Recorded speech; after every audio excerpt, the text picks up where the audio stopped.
Hi guys, welcome to my YouTube channel Harsh sir angels classes. बच्चे हमने last class में start किया था चैप्टर 1, ठीक है, एनपीओ। उसमें हमने उसके फर्स्ट लेक्चर में हमने पढ़ा था एनपीओ की डेफिनेशन के बारे में हमने पढ़ा, हमने रिसीट एंड पेमेंट अकाउंट के फीचर्स के बारे में पढ़ा, एनपीओ के फीचर्स के बारे में पढ़ा। तो उस लेक्चर में हमने टर्म यूज की थी capital receipts and revenue receipts in the same manner capital payments and revenue payments. तो आइए एक एक करके हम उनको एक बार डिस्कस करते हैं। First of all start with revenue receipts. बच्चे देखिए, रेवेन्यू रिसीट्स हम बोलें या रेकरिंग रिसीट्स बोलें, एक ही बात होती है। रेकरिंग का मतलब होता है, ये जो रेवेन्यू वर्ड है इसका अपने आप में मीनिंग है रेकरिंग, मतलब फ्रीक्वेंटली, बार बार।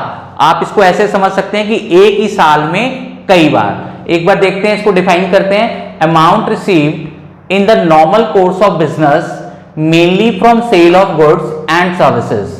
हम ऐसा भी कह सकते हैं कि रेवेन्यू रिसीट्स जो हैं these arise from operating activities in the normal course of business. आप इसको देखेंगे कि जो भी हम इसके एग्जांपल्स करेंगे उन सब में हम क्या नोटिस करेंगे कि वो जो एग्जांपल्स हम लेके चल रहे हैं उसमें आप देखेंगे कि वो जो इनकम्स हैं, जो रिसीट्स हैं, वो हमारी ड्यू टू ऑपरेटिंग एक्टिविटीज होनी चाहिए।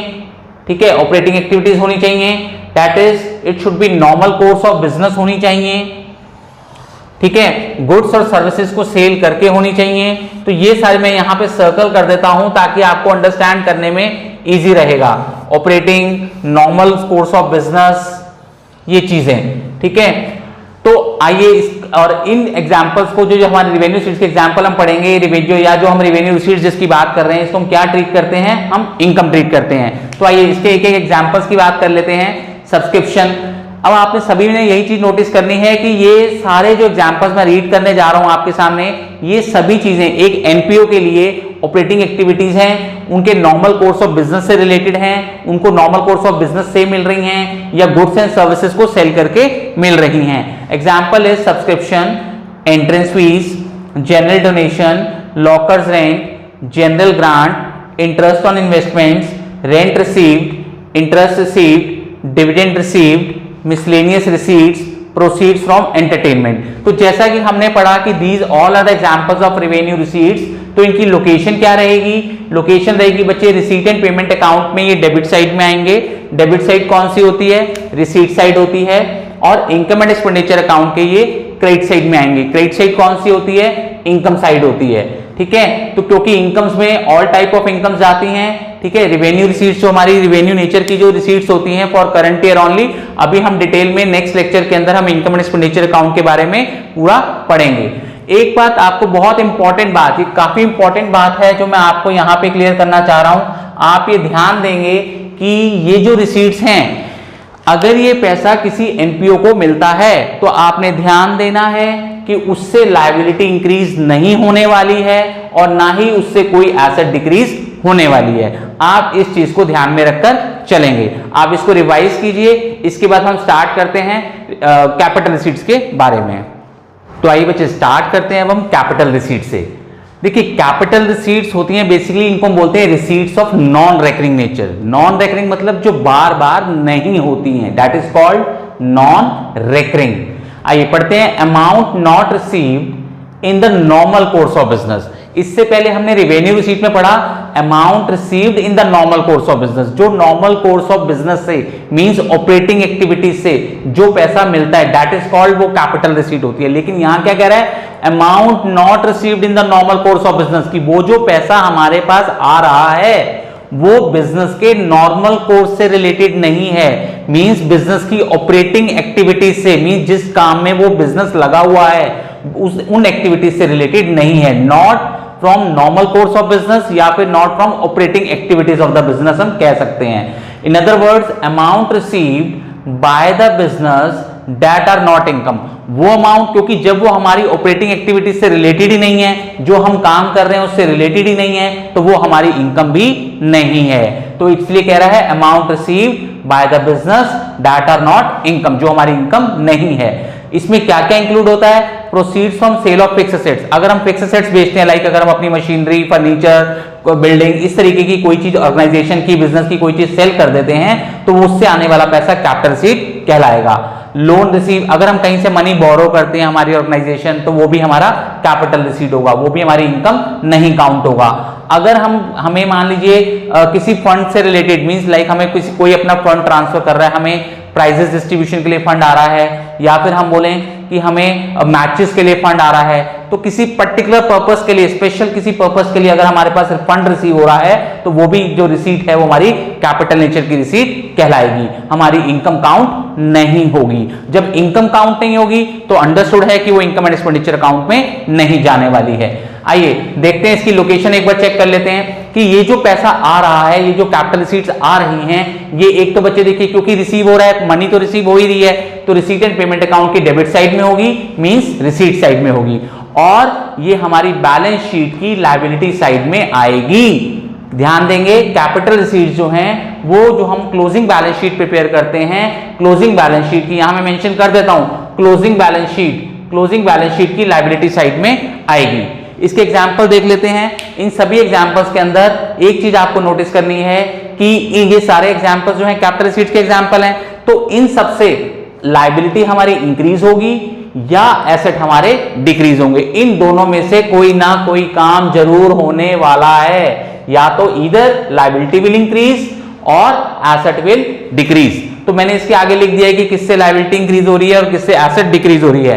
आइए एक बार एग्जांपल्स रीड कर लेते हैं। Life membership fee, subscription for specific purposes, donation, grant for specific purposes, legacies, endowment fund, entrance fees जो नॉन रेकरिंग नेचर की होगी, match fund, prize fund, sale of fix assets. देखिए इन टर्म्स के बारे में हम नेक्स्ट लेक्चर के अंदर भी पूरा डिटेल में पढ़ने वाले हैं। तो अभी हमने ये देखा कि ये जो सारे एग्जांपल्स हैं ये हमारी इनकम नहीं है, ये नॉन रेकरिंग नेचर के हैं, मींस बार बार रिसीव होने वाले नहीं हैं। नॉन रेकरिंग मतलब कई सालों में एक बार रिसीव होते हैं। आप ये भी ध्यान रखिए, इसको आप ऐसे भी समझ सकते हैं, ये जो रिसीट्स हैं ये बार बार नहीं होती हैं, कई सालों में जाकर एक बार होती हैं। तो ये कहां आती हैं? या तो ये लायबिलिटी साइड में शो की जाती है, जैसा मैंने बताया closing balance sheet liability side में, इनसे हमारी लायबिलिटी इंक्रीज होती है, या फिर एसेट डिक्रीज होते हैं। आप इसको नोट कीजिए, रिवाइज कीजिए। इसके बाद स्टार्ट करते हैं रिवेन्यू पेमेंट से। तो आइए बच्चे अब हम समझते हैं रिवेन्यू पेमेंट्स को। देखिए रिवेन्यू पेमेंट्स, अगेन यहां पे वर्ड यूज हो रहा है रिवेन्यू। रिवेन्यू मींस आपको पहले भी बताया गया था दैट इज रेकरिंग, मतलब बार बार वो पेमेंट्स जो रेकरिंग नेचर की है, मींस जो बार बार होती हैं एक ही साल में, वो हम कई बार करते हैं। तो ध्यान दीजिएगा, पेमेंट्स ऑफ रेकरिंग नेचर। इसके फीचर्स के बारे में एक बार देख लेते हैं। इसके बारे में incurred for running the business, ये जो एक्सपेंसेस हम इंकर करते हैं ये हम बिजनेस को रन करने के लिए, क्योंकि आप समझते हैं कि कोई भी बिजनेस किया जाता है तो उसकी वर्किंग के लिए, उसकी रूटीन के लिए बहुत सारे एक्सपेंसेस करने पड़ते हैं। अगर हमें प्रॉफिट्स अर्न करने हैं तो उसके लिए भी काफी सारे एक्सपेंसेस अर्न करने पड़ते हैं। पहले हम एक्सपेंसेस अर्न करते हैं तभी रेवेन्यू जनरेट होता है किसी भी बिजनेस के अंदर। तो incurred for running the business, incurred for earning profits, it's benefit is exhausted with in the year. बहुत इंपॉर्टेंट पॉइंट है कि ये जो हम एक्सपेंसेस करते हैं, ये जो हम पेमेंट्स करते हैं, इन पेमेंट्स का बेनिफिट हमें साथ साथ मिलता रहता है। मींस लाइक हम पेमेंट करते रहते हैं और हमें उसका बेनिफिट भी मिलता रहता है। ऐसा नहीं होता है कि हमने पेमेंट तो इस साल की और उसका बेनिफिट हमें आने वाले सालों तक मिलता रहे, ऐसा नहीं होता है। It is an expense account. और जब हम नेचुरली हम कह रहे हैं कि हम इनका बेनिफिट हम साथ साथ उठा रहे हैं, तो एक्सपेंस की डेफिनेशन से आप लोगों को पता होना चाहिए 11th स्टैंडर्ड के अंदर कि जो हमने यूज कर लिया है, जिसका हमने बेनिफिट उठा लिया है, वो हमारा एक्सपेंस होता है। इसलिए इन पेमेंट्स को, रेकरिंग नेचर की पेमेंट्स को एक्सपेंस ट्रीट किया जाता है। अब आ जाते हैं इनकी लोकेशन पर, क्योंकि देखिए बच्चे पे किया जा रहा है इसलिए पेमेंट साइड में दिखाया जाता है रिसीट एंड पेमेंट अकाउंट की। पेमेंट साइड क्रेडिट साइड में, क्रेडिट साइड पेमेंट साइड होती है। इन द सेम मैनर क्योंकि हम इसको एक्सपेंडिचर ट्रीट करते हैं, रेवेन्यू एक्सपेंडिचर, तो इसको इनकम एंड एक्सपेंडिचर अकाउंट के डेबिट साइड में, और डेबिट साइड कौन सी होती है? एक्सपेंडिचर साइड होती है। तो इसके एग्जांपल्स देख लेते हैं एक बार। Salaries, repairs, audit fee, rent, entertainment expenses, postage expenses, insurance, advertisement expenses, gardening, municipal taxes, office expenses, price distributed, expenses on show, secretaries honorarium, lectures honorarium, etc. तो आप देख रहे हैं कि ये सारे जितने भी expenses हैं, ये सारे expenses बिजनेस को रन करने के लिए, प्रॉफिट्स अर्न करने के लिए किए जाते हैं, और जब इनको किया जाता है तो इनका बेनिफिट साथ साथ ही हमें मिलता रहता है, और ये सारे एक्सपेंसेस अकाउंट हैं।